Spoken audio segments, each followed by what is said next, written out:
Many have expressed fears about the apparent return of the military.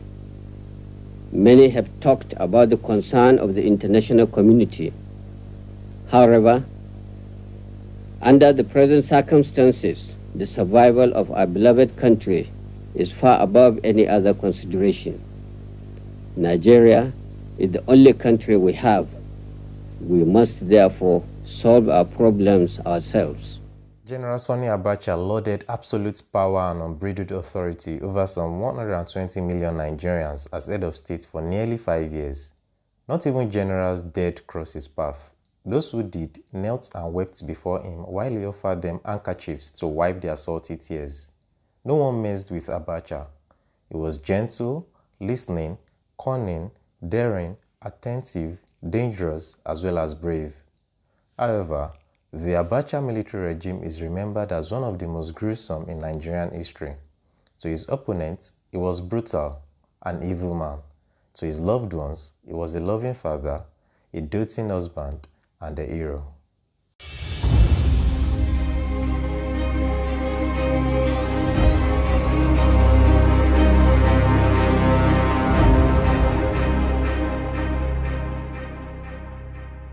General Sani Abacha, unlike other Nigerian heads of state who had humble backgrounds, was not born into squalid poverty.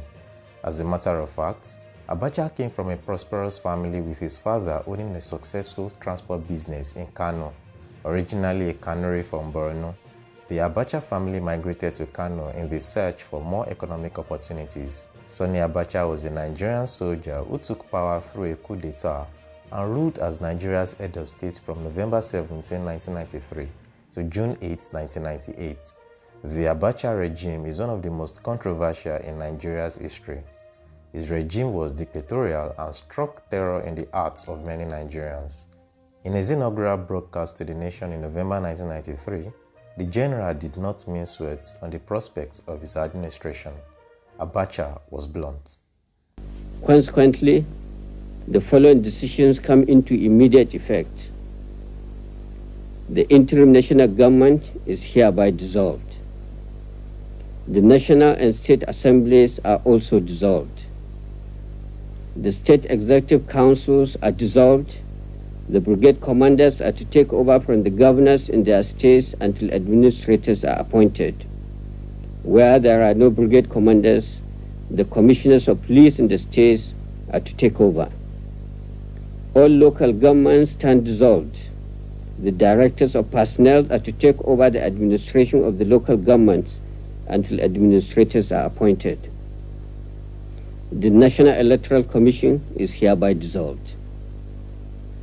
All former secretaries to federal ministries are to hand over to their director generals until ministers are appointed.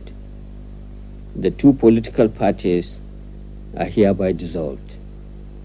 All processions, political meetings, and associations of any type in any part of the country are hereby banned. Any consultative committee, by whatever name called, is hereby proscribed. Consequently, a constitutional conference with full constituent powers will be established soon to determine the future constitutional structure of Nigeria. The Constitutional Conference will also recommend the method of forming parties, which will lead to the ultimate recognition of political parties formed by the people. While the conference is on, the reorganization and reform of the following major institutions will be carried out: the military, the police, the customs, the judiciary, NITEL, NNPC, NEPA, the banking industry, and our higher institutions of learning. This regime will be firm, humane, and decisive. We will not condone nor tolerate any act of indiscipline.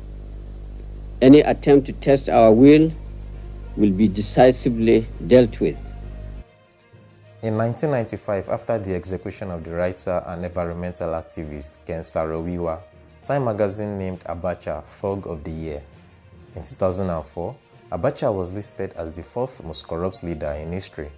Astonishingly, The Nigerian government is still recovering many of the loot Abacha reportedly stashed in foreign accounts around the world. It was also under Abacha that Nigeria became a perpetual importer of petroleum products as all the refineries packed up.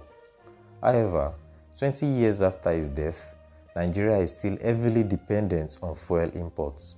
Former President Olusegun Obasanjo, after his release from prison in 1998, in an interview with the BBC, had this to say about Abacha. The moral standard in this country has come down. That's one thing that shocked me when I was in prison. Even the people that you think will stand for principle, they just fall like a pack of cards. Have you found in the short time that you've been out of prison that this is reflected in society at large, Yes, that Nigeria is crumbling somehow? Yes. The very few Nigerians now stand on principle. They will go for whatever they can get, materialism, and they will try to rationalize what is not even rationalizable. Oh yes, we join Abacha because we think we could influence Abacha. And now who can tell you that he can reform devil? If it was possible for God to reform, he would have reformed Satan. And if God could not reform Satan, then anybody who thinks that he can reform an evil man is deceiving himself. He himself will become evil. And that's what has happened. Either voluntarily, or by association, or by compromising. These are strong words you're using. Yes, they are. But these are things that I believe. However, not everything is bad about Abacha. Despite the international sanctions his government endured, he oversaw an increase in the country's foreign exchange reserves from $494 million in 1993 to $9.6 billion in mid-1997 and had reduced the external debt of Nigeria from $36 billion in 1993 to $27 billion in 1997. Nevertheless, his sudden death, which marked the end of his administration, was widely celebrated in Nigeria. To much public dismay and condemnation, the President Goodluck Jonathan administration in 2014 awarded a posthumous centenary award to Abacha. The federal government said his regime recorded unprecedented economic achievements in Nigeria's history and that Abacha oversaw an increase in the country's foreign exchange reserves. The government noted that Abacha had brought all the controversial privatization programs of the Babangida administration to a halt, reduced an inflation rate of 54% inherited from the Ibrahim Babangida administration to 8.5% between 1993 and 1998, while the nation's primary commodity, oil, was at an average of $9 per barrel. Abacha's administration was also credited with creating the most comprehensive and realistic blueprint for Nigeria's development through Vision 2010 Committee chaired by his predecessor, Ernest Shonekan. The Chief of General Staff, members of the Provisional Ruling Council, the Chief Justice of the Federation, military administrators, those who are here today must regard themselves as those to whom destiny has entrusted the task of national consolidation. We, as the government, and you, the people represented in the Constitutional Conference, have today entered into a scared partnership on behalf of our nation. You do your duty diligently, and we should not fail in ours. The Constitutional Conference is hereby inaugurated.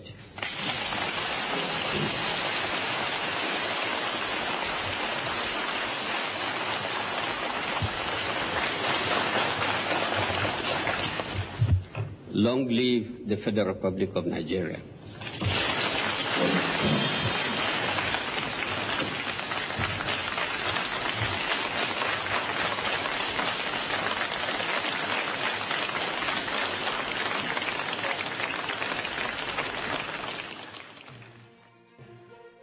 Abacha died on June 8, 1998 while at the presidential villa in Abuja.